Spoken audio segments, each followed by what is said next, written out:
سورہ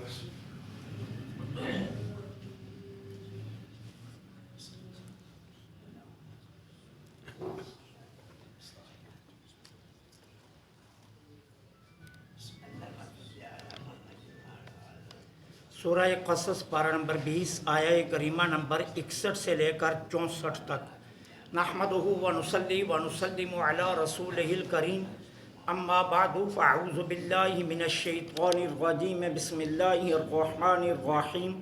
افمن وعدناہ وعدا حسنا فہو لاقیہ کمن متعناہ متاع الحیاۃ الدنیا ثم هو یوم القیامۃ من المحضرین ویوم ینادیہم فیقول این شرکائی الذین کنتم تزعمون قال الذین حق علیہم القول ربنا هؤلاء الذین اغویناہم کما غوینا تبرأنا الیک ما کانوا ایانا یعبدون وقیل ادعوا شرکاءکم فدعوہم فلم یستجیبوا لہم ورأوا العذاب لو انہم کانوا یہتدون۔ صدق اللہ العظیم۔ افا کیا من وہ شخص وعدناہ وعدن حسنا جس کو ہم نے اچھا وعدہ دیا یا جس سے ہم نے اچھا وعدہ کیا، فہوا پس وہ لاقی ہی اس وعدے کو حاصل کرنے والا ہے، کمم متعناہ اس شخص کی طرح ہو سکتا ہے جس کو ہم نے دیا متاع الحیات الدنیا، دنیا کی زندگی کا کچھ سامان یا دنیا کی زندگی کی کچھ چیزیں، ثم پھر ہوا وہ یوم القیامت قیامت کے دن من المحضرین مجرموں کے ساتھ حاضر کیا جائے گا، ویوم اور جس دن ینادیہم وہ ان کو ندا کرے گا، فیقول پس فرمائے گا اینا کہاں ہیں شرکائی الذین وہ کنتم تزعمون جن کو تم اپنے گمان میں میرا شریک قرار دیتے تھے۔ قال الذین کہیں گے وہ لوگ حق علیہم القول جن پر ہمارے عذاب کا وعدہ یا وعید سچا ہو چکا، ربنا اے ہمارے رب ہؤلاء الذین یہ ہیں وہ لوگ اغوینا جن کو ہم نے گمراہ کیا، اغویناہم ہم نے ان کو گمراہ کیا، کما غوینا جیسے ہم گمراہ ہوئے، تبرأنا آج ہم ان سے بیزار ہو کر الیکا تیری طرف رجوع کرتے ہیں، ما کانوا ایانا یعبدون یہ صرف ہماری ہی عبادت نہیں کرتے تھے، وقیلا اور کہا جائے گا ان سے ادعو بلاؤ شرکاءہم جن کو تم شریک قرار دیتے تھے، فدعوہم پس وہ بلائیں گے، فلم یستجیبوا لیکن وہ کوئی جواب نہیں دیں گے، ورأوا العذاب سبھی عذاب کو دیکھیں گے، لو انہم کانوا یہتدون کاش انہوں نے ہدایت کو پا لیا ہوتا۔ جو پہلی آیہ کریمہ نمبر 61 ہے اس کے متعلق محدثین کے اور مفسرین کے 3 اقوال ہیں اور پھر اس کے بعد ایک نتیجے کا قول ہے۔ کہا جاتا ہے کہ یہ آیہ کریم سیدنا حضرت حمزہ بن عبد المطلب رضی اللہ تعالی عنہما اور ابو جہل بن الشام کے متعلق نازل ہوئی۔ ایک قول یہ ہے کہ یہ نبی رحمت صلی اللہ علیہ وسلم اور ابو جہل کے متعلق نازل ہوئی، اور ایک قول یہ ہے کہ یہ حضرت حمزہ بن عبد المطلب اور حضرت علی بن ابی طالب رضی اللہ تعالی عنہما اور ابو جہل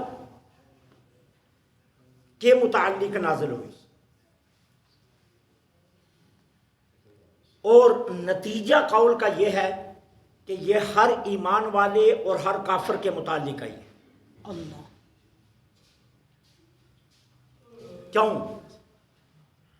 کافر کو دنیا کی عیش آرام اور وسعت دی گئی، اور آج بھی دیکھ لیں دنیا کفر کے پاس دولت، اسباب زندگی زیادہ ہے بنسبت کلمہ گو مسلمانوں کی، لیکن آخرت میں ان کے لیے دوزخ ہے۔ اللہ اکبر۔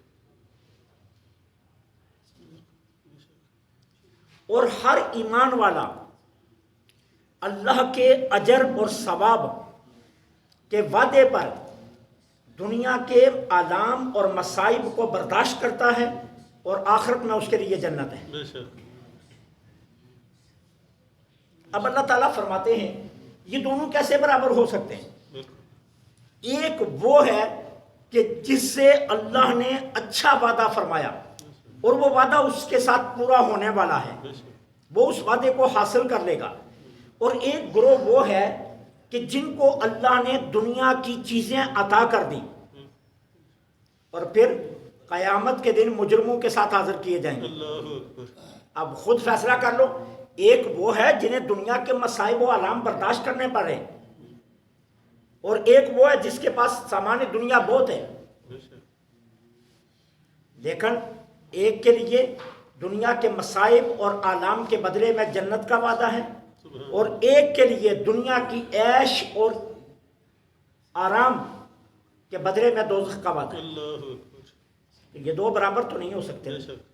ایک کے ساتھ اللہ کا اچھا وعدہ ہے کہ دنیا میں مصائب و آلام کو برداشت کرو گے تو ہم تمہاری آخرت کو سنوار دیں گے،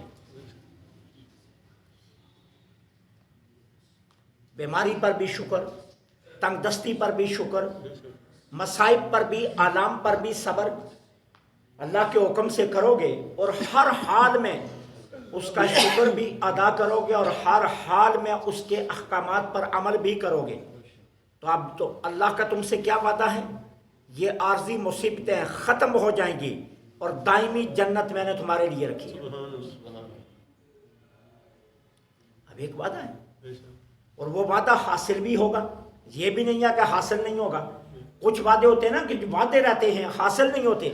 اللہ فرماتا ہے فَهُوَ اللَّهُ کی ہی، اللہ جو وعدہ کرے گا تم سے وہ پورا بھی ہوگا۔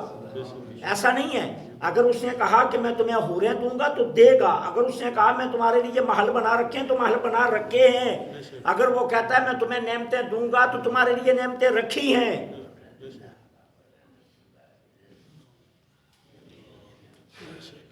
عام سیب لے لو، کالا کل لے لو، کسی اور نسل کا لے لو، ذائقے میں معمولی فرق ہوتا ہے، کسی میں پانی زیادہ کسی میں پانی کم، کوئی نرم کوئی سخت، لیکن کمال جنت دیکھیے، صبح سیب کھاؤ گے ذائقہ اور، دوپہر کو کھاؤ گے اور، شام کو کھاؤ گے ذائقہ اور۔ اللہ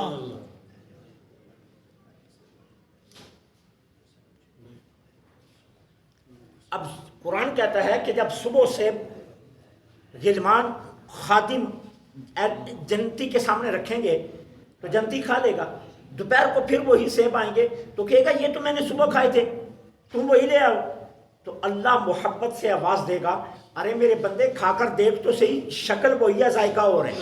اللہ سبحان اللہ۔ شکل صرف وہی ہے لیکن ذائقہ اس کا اور ہے۔ اب بندہ کھائے گا تو واقعی ہی ذائقہ مختلف ہوگا۔ تو فرمایا دنیا کی مصیبتوں کو، دنیا کی آلام کو، دنیا کے مصائب کو برداشت کرو، اللہ نے تمہارے لیے وعدہ جنت کا رکھا ہے، اور عیش و عشرت کافروں کو دے دی ہے، لیکن آخرت میں ان کے لیے کچھ نہیں۔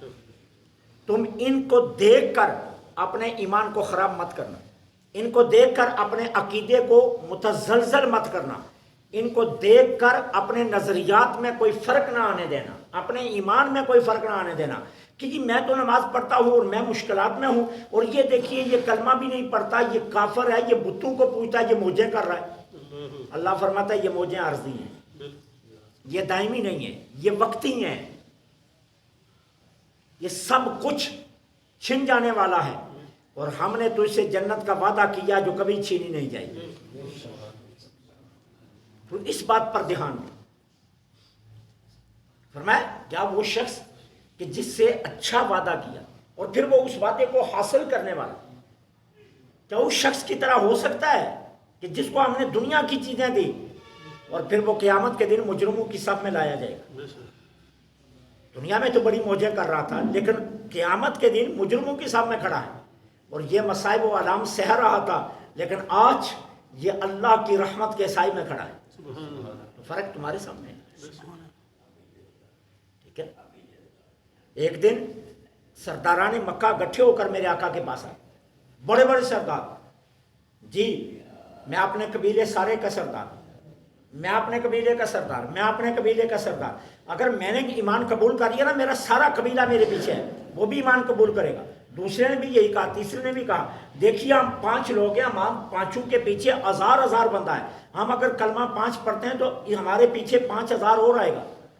سرکار نے فرمایا اچھا پھر؟ کہا، کہنے لگے ہماری ایک شرط ہے۔ فرمایا بتاؤ؟ کہا جب ہم آئیں گے آپ کے پاس، آپ کی بارگاہ میں، تو جن صفوف میں ہم بیٹھیں گے ان میں کوئی غریب صحابی اور نہیں بیٹھے گا، جب ہم بات کریں تو ہماری بات کو کاٹے گا کوئی نہیں، اور ان غریبوں میں سے کوئی بات کرے جب ہمارا جی چاہے ہم بات کاٹ دیں گے۔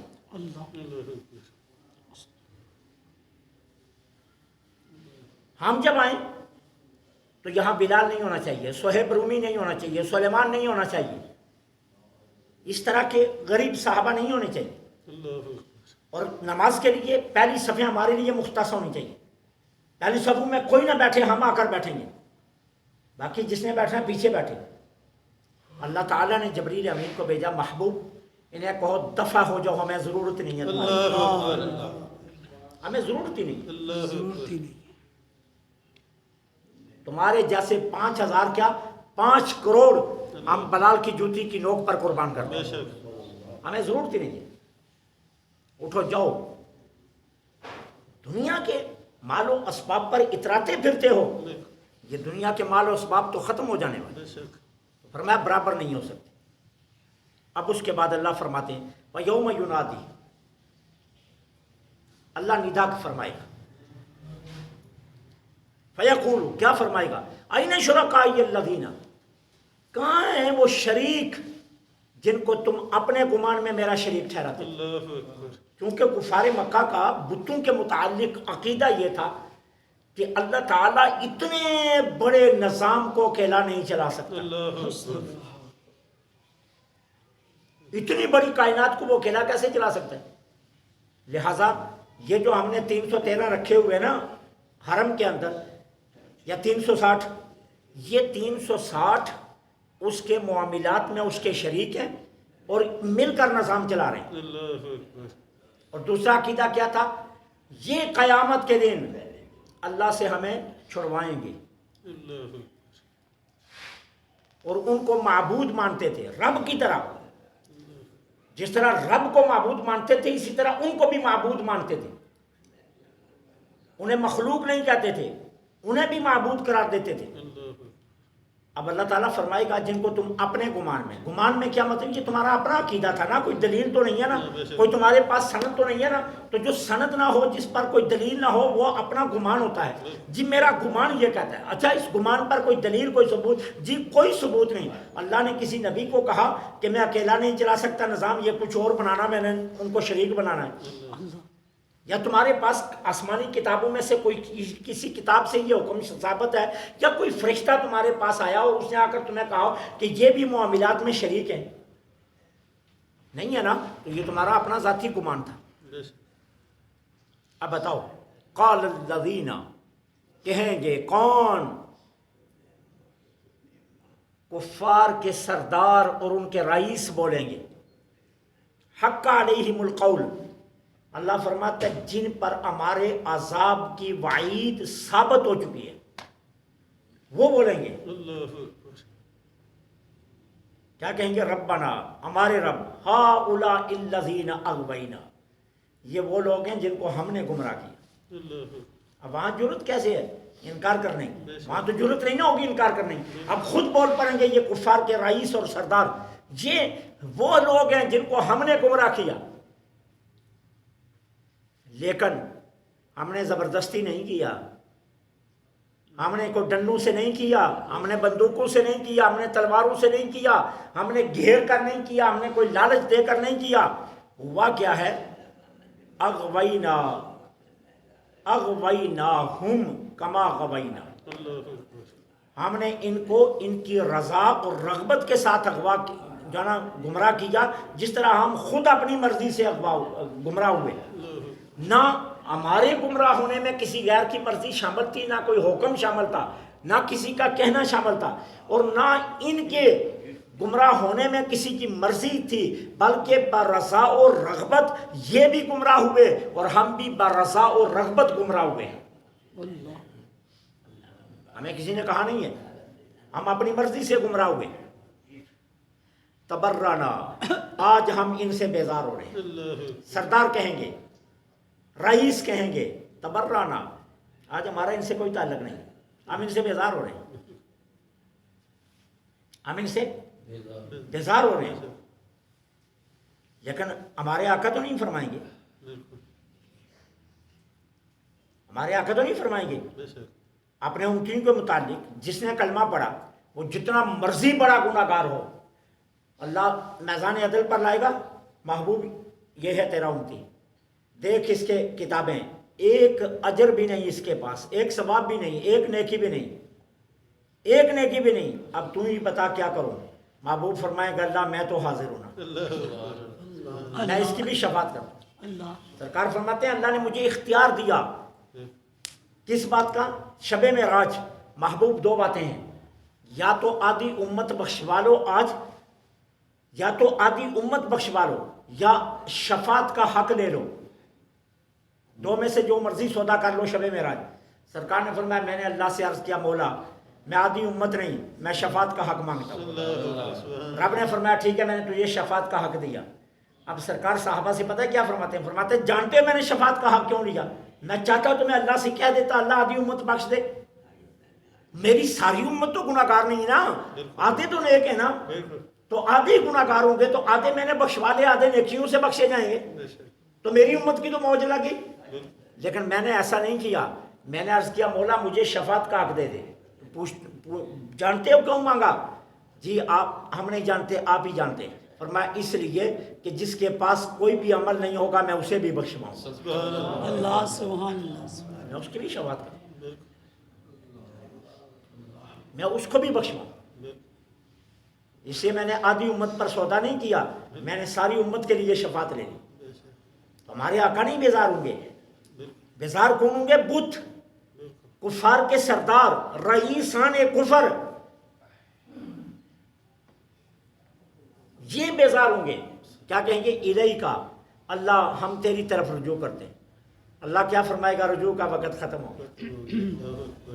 ما کانوا ایانا یعبدون، یہ صرف ہماری عبادت نہیں کرتے تھے، ایک ہماری عبادت کرتے نا تو ہم ذمہ دار بنتے، یہ تو یہاں سے ماتھا اٹھاتے اگلے کے سامنے ٹیک دیتے، اس سے اٹھاتے اگلے کے سامنے ٹیک دیتے، یہ تو 313 کے سامنے ماتھے ٹیکتے پھرتے تھے، کسی ایک پر بھی ایمان نہیں تھا ان کا۔ کبھی کہتے یہ سنے گا، کبھی کہتے یہ سنے گا، کبھی کہتے یہ سنے گا، کبھی کہتے یہ سنے گا، یہ تو در در کے دھکے کھا رہے تھے، یہ ایک پر تو بیٹھے ہی نہیں رہے۔ ایمان والے کی تو یہی خوبی ہے نا، ایمان والے کی تو یہی خوبی ہے نا، وہ 10,000 سال بھی مانگتا رہے لیکن ایک رب سے ہی مانگتا ہے۔ کہتا ہے نہیں سننا نا، نہ سن، میں نے تجھی سے مانگنا ہے۔ وہ کہتے ہیں نا کہ ایک آدمی تھا تو وہ حرم میں حج کرنے کے لیے گیا تو مطاف میں طواف کا چکر لگا رہا ہے تو کہہ رہا ہے لبیک اللہم لبیک، اور اس کے پیچھے ایک نوجوان اللہ کا ولی یہ خاص اس کے پیچھے پیچھے چل رہا ہے، غیب سے آواز آئی لا لبیک، تیری کوئی حاضری نہیں۔ نوجوان نے آواز سن لی کہ غیب سے تو آواز آ رہی ہے لا لبیک، تیری کوئی حاضری نہیں۔ اس نے یہاں سے پکڑ لیا پیچھے، کہا بابا جی بیٹا، وہ سنتے نہیں ہو اوپر سے کیا جواب آ رہا ہے، آپ کہہ رہے ہو لبیک، وہ اوپر والا کہتا ہے لا لبیک، کوئی حاضری نہیں، کوئی حاضری نہیں۔ تو پھر بچے تو پھر کیوں چکر لگا رہے ہو، کیوں یہاں شور ڈالا ہوا ہے، نکل جاؤ باہر جاؤ۔ کہا اچھا یہ بات ہے، تو کہا بیٹے تیرا کیا خیال ہے میں نہیں سن رہا، مجھے 70 سال ہو گئے آتے ہوئے، اللہ 70 سال سے آ رہا ہوں، ہر سال کہتا ہوں لبیک، آواز آتی ہے لا لبیک، پھر اگلے سال آ جاتا ہوں شاید اب قبول کر لے، آواز دیتا ہوں لبیک، وہ کہتا ہے لا لبیک، پھر اگلے سال چلا جاتا، 70 سال ہو گئے آتے ہوئے، اللہ میں کہتا ہوں لبیک، وہ کہتا ہے لا لبیک۔ تو وہ نوجوان نے کہا بابا پھر جان چھوڑتا کیوں نہیں؟ کہا بیٹے ٹھیک ہے چھوڑ دیتا ہوں، کوئی اور بتانا جس کے پاس جاؤں، اللہ اللہ کوئی بتا تو مجھے نا کہ اس کو چھوڑ کر پھر کس کے پاس جاؤں، وہ بتا دے تو میں اس کے پاس چلا جاتا ہوں۔ اللہ تعالیٰ عز و جل نے اس نوجوان کے اوپر الہام کیا، کشف کیا، فرمایا میرے بندے اس کو خوشخبری دے، میں نے 70 سال سارے قبول کر دیا، اس کا ایمان یہ ہے کہ یہی تو ہے میرا، میں اس کو چھوڑ کر کہاں جاؤں؟ اتنی مضبوطی سے لگا ہوا ہے کہ 70 برس ہو گئے، وہ کہتا ہے لبیک، میں کہتا ہوں لا لبیک، وہ کہتا ہے لبیک، میں کہتا ہوں لا لبیک، لیکن اس کی استقامت دیکھو، یہ باغا نہیں ہے، کہتا ہے تیرے سوا اور ہے کوئی نہیں تو میں کہاں جاؤں؟ کہاں جاؤں؟ تو میرے بندے اس کو بشارت دے دے میں نے 70 سال پورے قبول کر لی۔ ایمان والے کی یہی نشان، وہ جگہ جگہ ماتھا نہیں ٹیکتا، وہ ایک ذات سے مانگتا ہے اور اسی ایک ذات پر قائم رہتا ہے، باقی جتنے ہیں انہیں سب کو وسیلہ بناتا ہے، وسیلہ بنا کر مانگتا ہے لیکن کسی اور سے نہیں مانگتا، مانگتا ہے ایک ہی رب سے، ہر حال میں وہ سنے نہ سنے وہ مانگتا رہتا ہے، ٹھیک ہے نا؟ تو وہ کہتے ہیں نا کہ ایک بندہ تھا تو وہ مسجد کے کونے میں بیٹھا ہوا تھا، کئی سالوں سے بیٹھا ہوا تھا، دعائیں مانگتا تھا، اس کی دعا قبول نہیں ہو رہی تھی، اس نے بھی ٹکٹکی لگائی ہوئی تھی میں نے جانا نہیں جب تک قبول نہ ہو۔ اب ایک اور آیا، باغا باغا وضو کیا، وضو بھی ٹیڑھا سیدھا کیا، اندر آیا، میرے اللہ مہربانی کر میں مشکل میں پھنس گیا ہوں۔ اچھا پیچھے گھر سے بندہ آ گیا، مشکل حل ہو گئی، اللہ وہ اٹھا چلا گیا، یہ رونے لگا، مالک وہ آیا 1 منٹ لگا اس کا کام ہو گیا، میں کب کتنے سالوں سے بیٹھا ہوا ہوں تو میری نہیں سنتا۔ اللہ نے فرمایا بندے بات یہ ہے کہ وہ آیا تھا، اس کا مانگنا مجھے پسند نہیں تھا، میں نے کہا اسے دے دو تاکہ دوبارہ نہ آئے، تیرا مانگنا پسند ہے، میں نے کہا اسے دینا نہیں، مانگتے رہنے دے۔ اللہ تو جب بولتا ہے نا ہاتھ اٹھا کر، تیرے بول مجھے اتنے اچھے لگتے ہیں، میں نے کہا دینا نہیں اسے، یہ بول میں روز سننا چاہتا ہوں، ہر روز اس کے بول میں سننا چاہتا ہوں، اس لیے تجھے بٹھایا ہوا ہے، دے نہیں رہا۔ یہ نہیں ہے کہ میں کوئی تجھ سے ناراض ہوں، تیرے بول مجھے اچھے لگتے ہیں، اس کے بول مجھے پسند نہیں تھے، میں نے کہا جلدی دے دو دوبارہ نہ مانگے، اس لیے اس کو اٹھا دیا۔ تو کبھی کبھی بندہ مانگتا ہے، سمجھتا ہے کہ اللہ سن نہیں رہا، اللہ سن رہا ہوتا ہے لیکن اس کی کوئی ادا رب کو پسند ہوتی ہے، اللہ اس لیے کہتا ہے میرا بندہ مانگتا رہے۔ تو اس لیے ہمارے آقا بیزار نہیں ہوں گے، وکیلا، اور کہا جائے گا ان کو ادعو، بلاؤ، شرکاءہم، ان کو جن کو میرا شریک قرار دیتے تھے نا، اب بلاؤ نا، تمہیں عذاب سے بچائیں، تمہاری مدد کریں، جو تمہارا عقیدہ تھا، تمہارا نظریہ تھا کہ یہ مدد کریں گے، یہ عذاب سے بچائیں گے، بلاؤ ان کو، فدعوہم، وہ آواز لگائیں گے، او لات، او منات، او حبل، وہ ہم تو تجھے پوچھتے تھے آ جانا، فلم یستجیبو، کوئی آواز نہیں، جواب نہیں دے گا، اللہ کوئی بھی جواب نہیں دے گا۔ ورأوا العذاب، سب اللہ کے عذاب کو دیکھیں، اب کیا کہیں گے؟ لو انہم کانوا یہتدون، کاش ہم نے دنیا میں ہدایت کو پا لیا ہوتا تو آج بچ جاتے، کاش ہم دنیا میں ہدایت یافتہ بن جاتے، کاش ہم نے دنیا میں ہدایت کا راستہ اختیار کر لیا، کاش ہم ہدایت کی طرف نکل آتے، کاش ہم ہدایت کو قبول کر لیتے، کاش سچی باتوں پر ایمان لے آتے، اور آج ہم بچ جاتے، ہم تو ان کے جھوٹے دعووں پر لگے رہے اور آج ہمارے پلڑے میں کچھ نہیں آیا۔ اللہ سے دعا ہے اللہ حق کہنے، حق سننے